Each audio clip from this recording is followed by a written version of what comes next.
who has now tested positive for coronavirus. This is now the second staffer in the West Wing. Yeah, well, I don't know much about it. Does anybody want to talk about it? She's a wonderful young woman. Katie, she tested very good for a long period of time, and then all of a sudden today she tested positive. She hasn't come into contact with me. She spent some time with the vice president. I believe, the press person, right? It's a press person.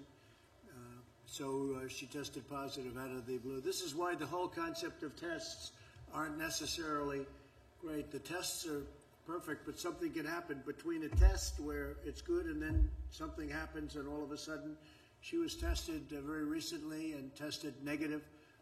And then today, I guess, for some reason, she tested positive. So Mike knows about it, and Mike has done what he has to do. I think he is on an airplane going to some faraway place, but you'll be able to ask him later on. But they've taken all of the necessary precautions.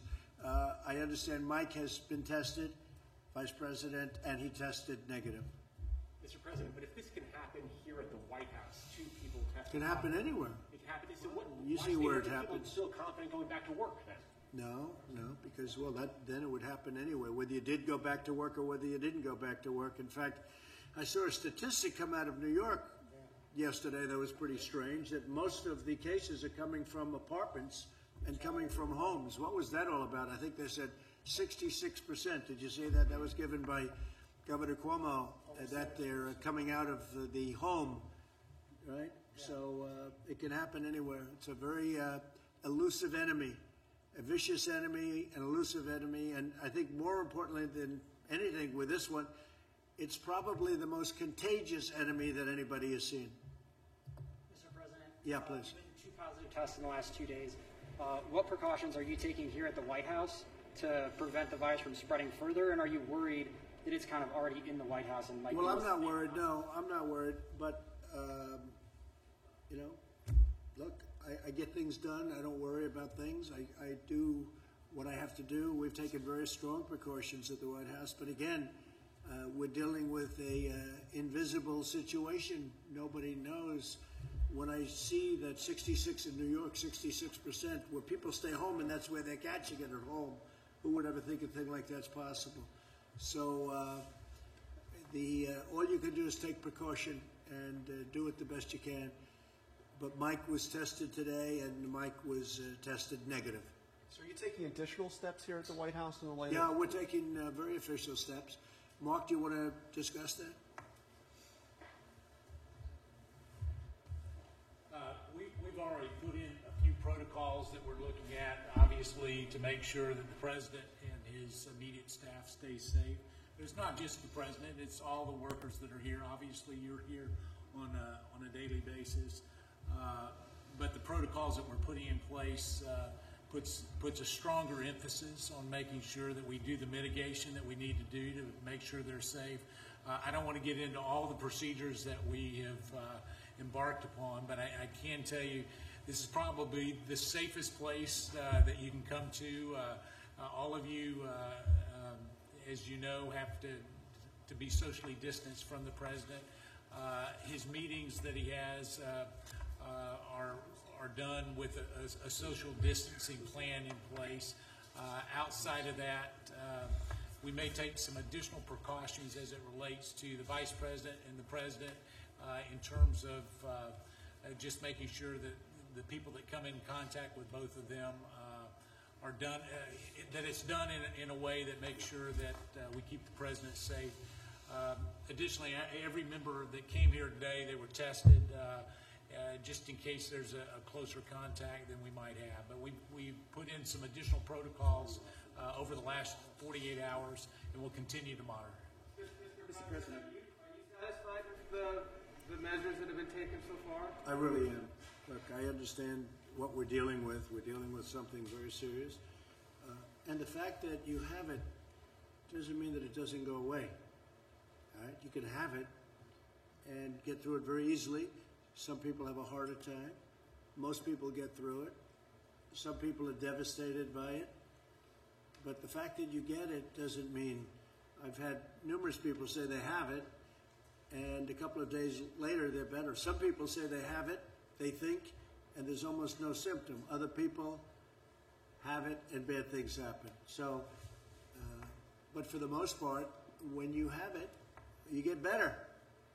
And supposedly you're immune, although they're not 100% sure about how long that immunity lasts. And is there, Mr. President, is there a reason why people just aren't wearing masks at the White House? Well, they are. People But that they're not. no, people that are serving me are. We have The not people- seen anyone wear a mask around you, sir, in the last Yeah. 2 weeks. So I can speak to that. You know, as we look at this, the people that are in close proximity to the president obviously have tested negative. The mask that you wear is generally to keep other people from being infected, and so as we look at that, you know, I can tell you that the testing protocol is a strong regime, and as it gets close to the president, some of those that serve him will wear a mask in those closer proximities. Here's what I would offer off the record to all of you is I know, John, we spoke about this earlier. If you've been on the campus for your safety and well-being, the president's made available to make sure that you can have testing just for the peace of mind. So before you leave today, we've made those arrangements to make sure that you can be tested as well. But we have a lot of people wearing. I'm just looking around. Look at Shave, White House photographer. I'm sure most of you don't know her, but to the best of my knowledge, she's wearing a mask. Is that a mask? Yes. I think to the best of my knowledge, it looks like a mask.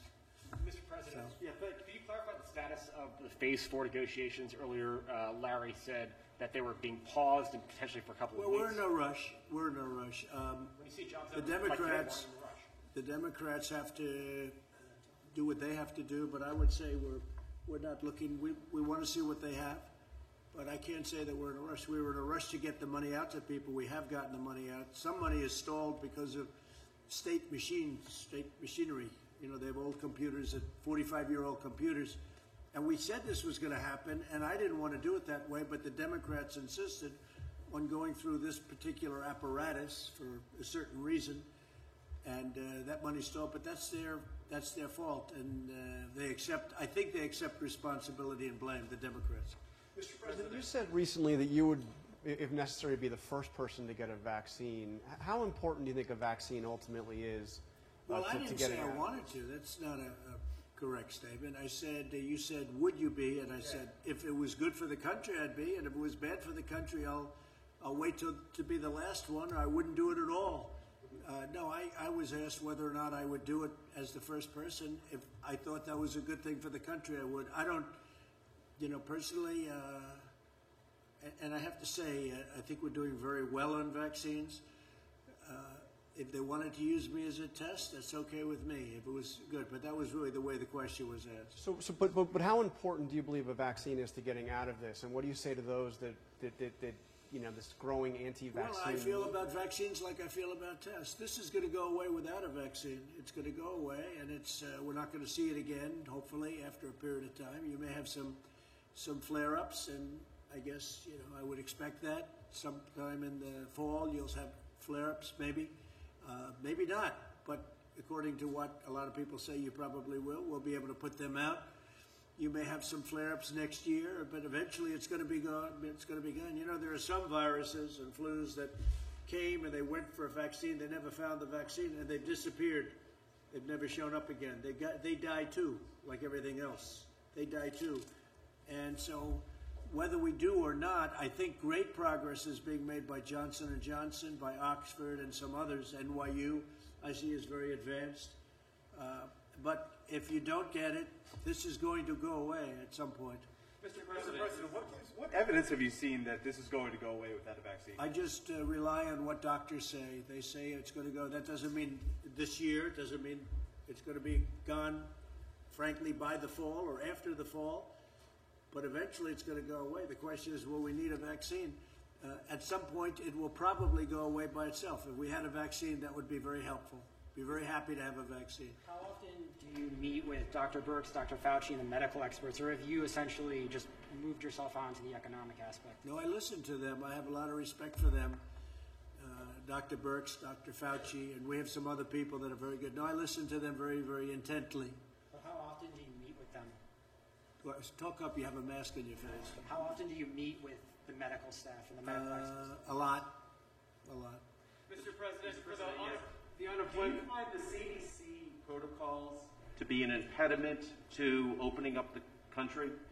Which protocols? The recommended guidelines that have been No, because I'm relying on the governors, and the governors are the ones that are doing that. And if I see something wrong, I'll clamp down on it very hard and very strongly. But I'm relying on 50 very talented governors. I don't think they are all talented, but many of them are very talented. Why are you not releasing those guidelines?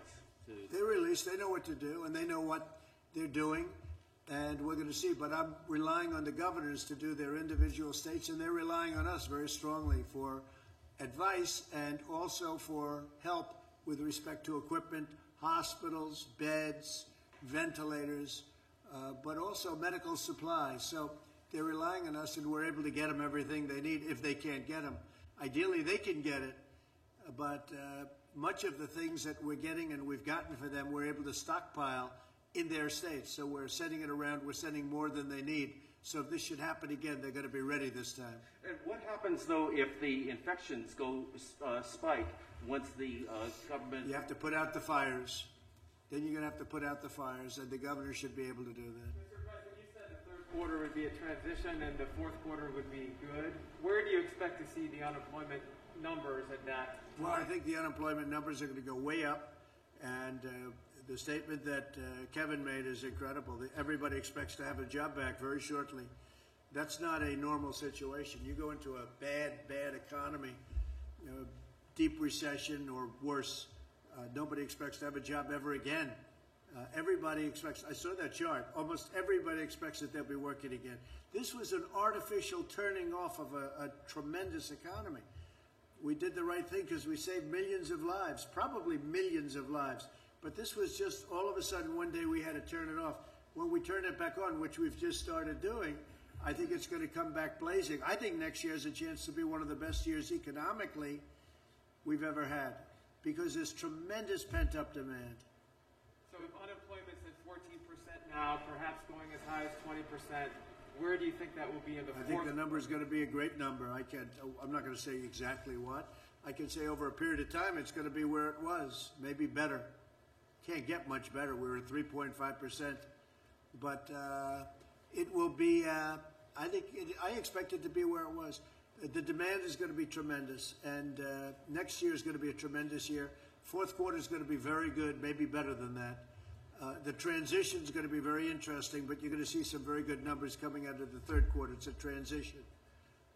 I call it the transition to greatness. We're going to have a great year next year. But You'll see. We can get dug out by the third or fourth quarter of this year economically? Well, the third quarter, we're moving in that direction. Right, I would say it's starting right about now. We're going to start moving in that direction. But the third quarter will be, I think it's going to be very good. It's going to be a very good indicator, but it's going to be very good. But it is a transition quarter. The fourth quarter is going to be good. It could be maybe more than good, Kevin. And next year is going to be, I think it's going to be a really powerful year economically.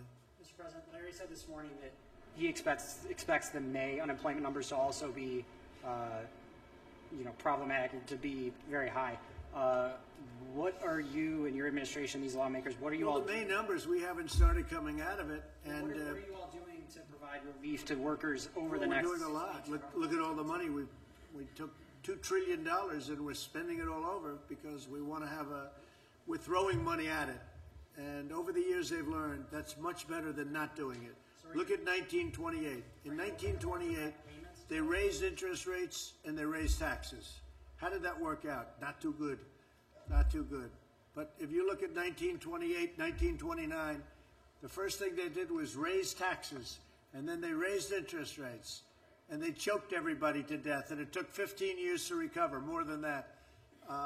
So we do it, we're doing it the right way. We have a lot of great students of finance. I'm one of them, and we're throwing money at it. And I'll tell you what, I've watched some people and read some people that I would say would not have agreed with that, and I haven't seen anybody disagreeing with what we're doing. And in fact, they say what we're doing with the PPP, with all of the things that we're doing, is is great. One thing we could do is a payroll tax cut. That seems to bother the Democrats. One thing with a payroll tax cut, though, it's over a little bit longer period of time. But a payroll tax cut is something that some people that are very smart, I'm one of those people that like it because I think it's really sustainable. I think it will sustain it. But that's one thing that a lot of people would like to see. Mr. President, you were with seven. Another thing they'd like to see is a capital gains tax cut, meaning no capital gains. Some Republicans are true hardline Republicans around the table. Not all of them. Some people might say, Louis might say, forget it. But some people would say that a capital gains stoppage, cutting capital gains, getting rid of capital gains tax, they've said that for many years, would be a great thing.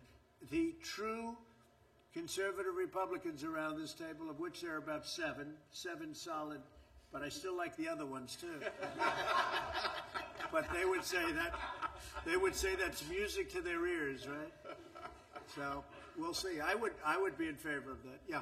Mr. President, you were with 7 American heroes earlier today, these World War II veterans, all in their 90s. Did you consider wearing a mask when you were with them, given their No, because I was very far away. I appreciate the question. I was very far away from them, as you know. I would have loved to have gone up and hugged them because they're great. I had a conversation with everyone, but we were very far away. You saw. Plus, the wind was blowing so hard in such a direction that if the plague ever reached them, I'd be very surprised. It could have reached me, too. You didn't worry about me. You only worried about them, and that's okay because I think they're so pure it will never happen, all right? They've lived a great life. But, no, the wind was howling, and I didn't see anybody with masks. I don't know, maybe there were. But they were great. I had conversations with them, but I was standing, as you noticed, would you say I was quite far away? No, thank you, John. Mr. President. Appreciate that. The book was very good, by the way. It was better than I thought it would be. No, it was actually a very good book, but it was actually better about me than I thought it would be. So I appreciate it. You've known me for a long time. 26 years. This wasn't really in the schedule, right? I knew him long before I thought in terms of this, but we had one very good story, right? When we were interviewed at the hotel, and he took a lot of guff. They said, he's not running. Why you did this? Was before I announced. And I've been toying with it for a long time, but never did it, never decided. And he took a lot of guff. But he also got great ratings when he did that interview, so I don't know. But it turned out to be a very interesting interview. It was a good interview, sir. It was a good interview. Your book is very good. Congratulations. Thank you. How's it doing? Bestseller list. Bestseller. Bestseller, yeah. That's good. Like Congressman Crenshaw. That's good. Oh, Dan. Dan is doing good, right? Well, is that because I endorsed his book? That's a great book. I'll tell you, he did something else great. He did a thing on Nancy Pelosi that was so incisive. Did you see that? He did something that was so incredible, and I actually pinned it on top, right, Dan? We pinned it on top. You were fantastic. Have you done this before? Yeah, I make videos all the time. You should share them more. Well, that's true. I'll tell you. Great job, Dan. You're a great guy. He's a great guy. So is that it? Are you guys all finished? One more, Mr. President, if you Go don't ahead. mind. What kind of a mask is that? It's a mask. It's a blue mask. It's like a catcher's helmet. What? That looks like a catcher's helmet. Go ahead. I used to play catcher, so it makes sense. The federal watchdog found that Rick Bright's removal from HHS was improper. They're blocking that move right now. Have you seen that report, and do you have any response to it? I don't know. To me, he looks like a disgruntled employee. I don't know who he is, but to me, he's a disgruntled employee. And if people are that unhappy, they shouldn't work. If you're unhappy with a company, you shouldn't work there. Go out, get something else. But to me, he's a disgruntled guy, and I hadn't heard great things about him either. Mr. President, about Lieutenant General Michael Flynn, he pleaded guilty twice and admitted before God that he had lied. How does that comport with your present position? Well, I'll just go, and these guys can give you a better answer than I could, most of them in this room. But I'll tell you what, number one, they played the son game. We're going to go after your son. And number one. And number two, the FBI guy says, I know it, and I found out, Devin, they didn't think he lied at all. They said he didn't lie. They didn't know what they were talking about.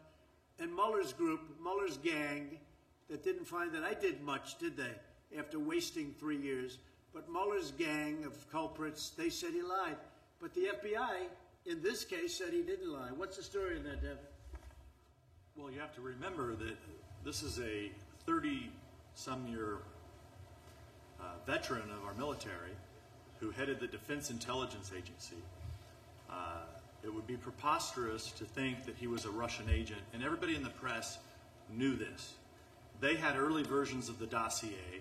They knew the Democrats were pushing the dossier, and the fact that someone would even ask this question about General Flynn, who was clearly, he was exonerated on January 4th before you were even sworn in to office. We know that from the FBI agents who were reviewing the case. I'm not even sure it was properly predicated to review General Flynn in the first place. You know, there's a lot of people in this town, in the swamp, that all of these people in the media know that work on behalf of foreign agents and aren't registered. And General Flynn, who's a 30-year war veteran, the way that he's been treated, the way his family's been treated, the way that he's lost his livelihood, he lost his house, and I think the American people owe him a debt of gratitude, and this government owes him and his family an apology.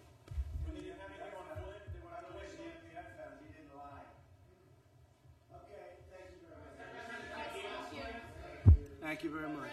Have you reached out to Michael Flynn at all?